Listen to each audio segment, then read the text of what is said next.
boqol sano ka hor ayay dhacday boqortooyadii awoodda badneed ee Cusmaaniyiinta. boqortooyadii 600 sano soo jirtay ee xukumi jirtay inta badan koonfurta Yurub, bariga dhexe iyo waqooyiga Afrika, waxaa ka dhashay markii dambe dal cusub oo la yiraahdo Turki. burburkii boqortooyadii Cismaaniyiintu waxay saameyn weyn oo daran ku yeelatay siyaasadda adduunka. dumista boqortooyada waxa ay gobolka ka abuurtay xasilooni darro, taasoo ugu dambeyn horseeday dagaalkii Balkaniska iyo kuwa ka dhacay bariga dhexe. dadka qaar waxay qabaan in awooddii hore ee Cusmaaniyiinta ay saameyn ku leedahay go'aanada hogaamiye Erdogan, kaasoo damciisu yahay in mar kale uu soo celiyo awooddaas. Ataturk waxa uu ka shaqeeyay Turkiga oo madax bannaan, dawlad cilmaani ah oo casri ah oo la jaan qaadi doonta horumarka tiknoolajiyadda ee reer galbeedka. maxay tahay muhiimadda damaca Turkiga ee adduunka? sababtu waa meesha gaarka ah ee ku yaallo iyo awoodda Erdogan, taasoo adduunka gaartay. baaxadda Anatolia oo ah inta badan dhulka Turkiga ayaa muddo dheer ahayd goob istiraatiiji ah maadaama ay isku xirto laba qaaradood. waa halkii lagu aasaasay boqortooyadii Cusmaaniyiinta 1299kii. waxaa soo xukumay dhammaan salaadiintii awoodda badnayd. waxay ahayd boqortooyadii ugu dambaysay Islaamka. waxay kaloo ahayd dhul 3 qaaradood laga maamulo. laakiin 1800 boqortooyada hoos ayay u sii dhacaysay, way tabar daraysay, waxaana soo wajahay dhibaato dhaqaale. dhul badanna gacantooda ayuu ka baxay. qarnimadoonka ayaa horseeday dhaqdhaqaaqyo madax bannaanida ee Balkaniska. sidaas ayayna boqortooyadii ku burburtay. burburka wuxuu ahaa mid dagaal iyo dhiig ku daatay. 1915kii waxaa dhacay dil wadareedyo iyo in la masaafuriyo qowmiyadda Armeeniyiinta. waa xasuuq ay Armeeniyiintu xusaan, balse Turkiga uu diidan yahay. markii laga adkaaday dagaalkii koowaad isbahaysigooda, waxay taas soo afjartay mustaqbalka boqortooyada. Cusmaaniyiinta inta badan dhulkoodii waa la qabsaday.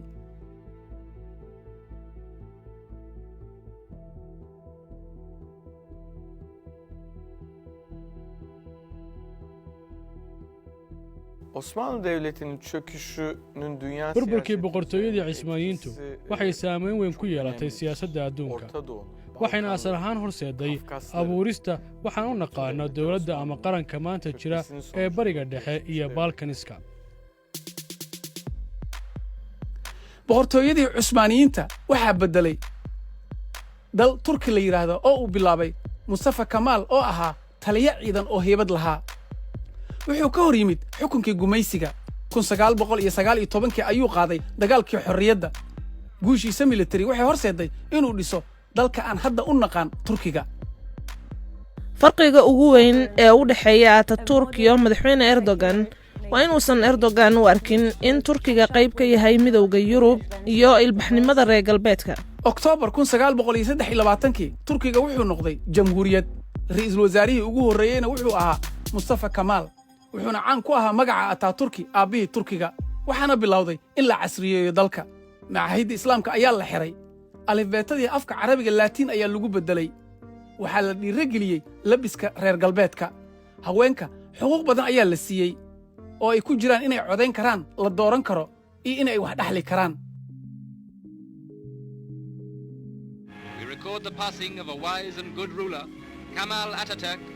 laakiin magacii uu ka tegey ayaa tobaneeyo sano hormuud ka ahaa siyaasadda Turkiga. markaa kadib Ataturk xiriir ayuu la yeeshay reer galbeedka, isagoo NATO ku biiray 1952. dagaalkii qaboobaa Turkiga wuxuu ahaa Maraykankana la ahaa saaxiib aad ugu dhow oo loo arkayay inuu yahay gidaarka isbahaysiga iyo Soofiyeedka. Turkiga 2005 wuxuu bilaabay heshiiskii uu ugu biiri lahaa midowga Yurub. waxay ahayd muddaxileedkii ugu horreeyay ee Erdogan oo xilligaa ra'iisul wasaare ahaa. balse taasi way socon weysay. wuxuu bilaabay in uu fiiriyo xiriir ka baxsan Yurub. Ey Avrupa Birliği! Turkiga waxa uu maamulaa marinbiyoodka badda cas ee Straits. waa waddan isku xira suuqyada adduunka ee saliidda dabiiciga ah iyo shidaalka cayriinka ah.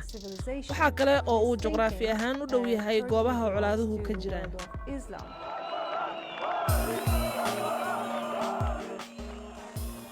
markii ugu horraysay wuxuu ahaa ra'iisul wasaare 2003 kadibna si toos ah ayuu madaxweyne u noqday 2014 Erdogan wuxuu muujiyey awooddiisa gobolka iyo in uu horkacayo qadiyadda islaamka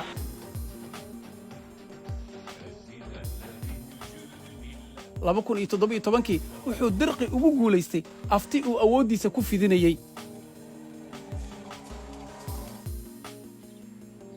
siyaasiyiinta waxaa ka mid ahaa inuu qaaday xayiraadda xijaabka haweenka madxafkii xaajiya sofiya ayuu ka dhigay masjid kaasi oo xilliyadii boqortooyadii cusmaaniyiinta masjid ahaa balse ataaturki ayaa ka dhigay madxaf si ay astaan ugu noqoto in jamhuuriyadda ay cilmaani tahay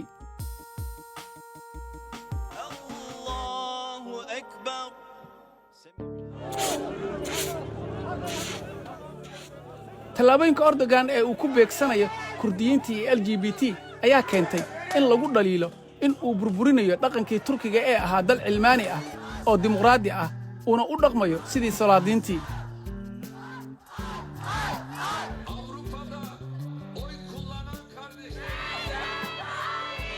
balse taageerayaashiisu waxay u arkaan hogaamiye awood leh oo soo celinayo mabaadi'dii islaamka iyo sumcaddii boqortooyadii cusmaaniyiinta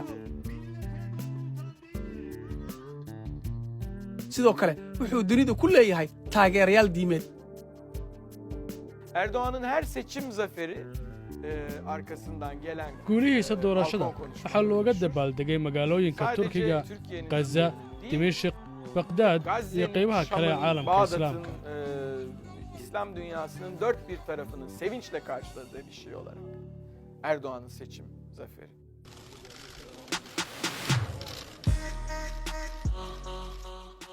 kaalinta Turkigu ku leeyahay Yurub, Aasiya iyo Afrika ayaa keentay saamaynta Bugün Türkiye'yi yöneten hogaamiyaha maanta ka taliya Turkiga waxa uu aaminsan yahay inay yihiin dhaxalka kaliya ee dawladda Cismaaniyiinta iyo inay yihiin awoodda sare waxaa suurtagal ah in Turkigu si xad dhaaf ah ugu tiirsan yahay muhiimadda halka juqraafi ahaan uu ku yaalo si uu ugu isticmaalo inuu damiyo dhaleeceynta la xiriirta dib u noqoshada dimuqraadiyadda Turkiga iyo siyaasadda dibadda dagaalka Syria kan Libiya xiisada Nagorno-Karabakh iyo kan ka socda Ukraine iyo bariga dhexe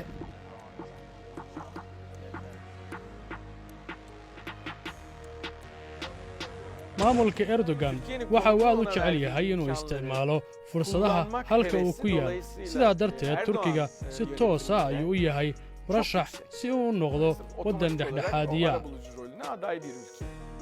Erdogan wuxuu xiriir dhow la leeyahay madaxweyne Zelenskyga Ukraine iyo Putinka Ruushka wuxuu noqday dhexdhexaadiyaha dagaalka Ruushka iyo Ukraine faragelintiisa waxa ay gacan ka geysatay in heshiiska sarreenka uu dhex maro labada dal Oktoobar sanadkan 2023 madaxweyne Erdogan wuxuu sheegay in uu dhexdhexaadinayo xiisada ka taagan Gaza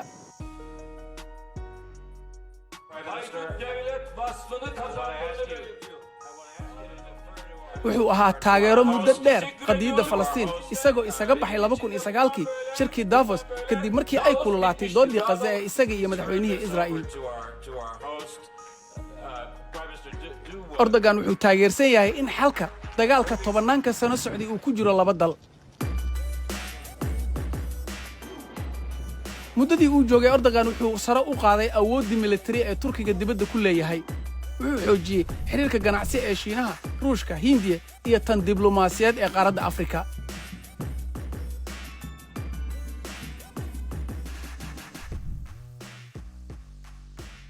Afrika waa qaarad hodan ku ah khayraadka waana aag juqraafiyadeed oo ay ku loolamayaan reer galbeedka iyo Shiinaha Ankara waxay rumaysan tahay in joogitaanka Turkiga Afrika ay fududayn doonto oo ay xoojinayso saamaynta Turkiga ee siyaasadda adduunka Turkiga dunida wuu ku fiday balse sicir bararka ka jira gudihiisa ayaa xayiray awooddiisa dhaqaale